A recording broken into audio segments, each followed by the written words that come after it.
大家好សួស្តីបងប្អូនទាំងអស់គ្នាយើងវិលមកជួបគ្នាម្ដងទៀតជាមួយនឹងការសិក្សាអំពីព្យញ្ជនៈចំនួន23តួដែលភាសាចិនយើងអានថាសឹងម៉ូយោ23个ចាសម្រាប់វីដេអូនេះគឺអ្នកគ្រូសូមបង្ហាញតទៅមួយព្យញ្ជនៈទាំងអស់តែម្ដងបើសិនបើបងប្អូនមានចម្ងល់អីអាច comment នៅក្នុងវីដេអូខាងក្រោមបានចាអញ្ចឹងដំបូងគឺយើងមកមើលអំពីព្យញ្ជនៈនៅក្នុងភាសាចិនចាសម្រាប់បងប្អូនដែលបានរៀនសោះគឺមកជាឆ្ងល់ថាព្យញ្ជនៈក្នុងភាសាចិនគឺមើលទៅដូចពីអក្សរអង់គ្លេសចាហ្នឹងហើយគឺជាការប្រើបែបជាឡាតាំងប៉ុន្តែការបញ្ចេញសំឡេងគឺអត់ដូចជាមួយនឹងអង់គ្លេសទេចាគ្រាន់តែយកអក្សរមកប្រើប្រាស់អញ្ចឹងការបញ្ចេញសំឡេងគឺអ្នកគ្រូបានសរសេរជាខ្មែរឲ្យទាំងអស់គ្នាមើលដើម្បីងាយស្រួលនៅក្នុងការអានចឹងដំបូងគឺអ្នកគ្រូសូមអានឲ្យបងប្អូនទាំងអស់គ្នាបានស្ដាប់ជាមុនសិនដំបូងគឺយើងអក្សរ B គឺយើងអានថាពផម៉ហ្វទឿធឿនឿលឿគឿខឿហឿជីឈីស៊ីរឈឈយទឈស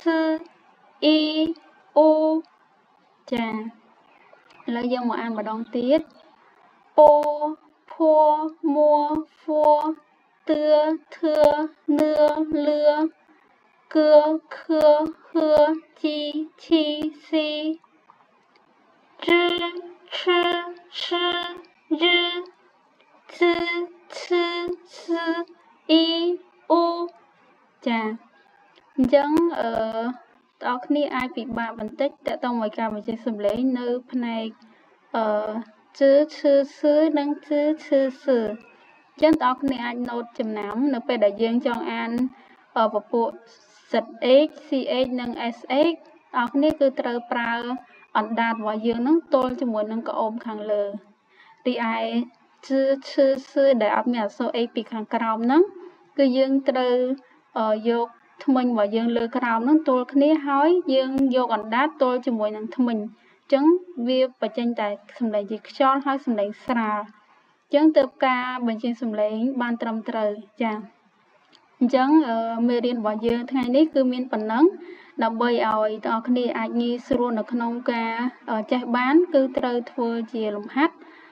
នោះគឺត្រូវសរសេរអាចជាការរៀនសរសេរតទៅមួយព្យញ្ជនៈដែលយើងបានរៀនហ្នឹងសរសេរតរ៉ែឲ្យបានចាំ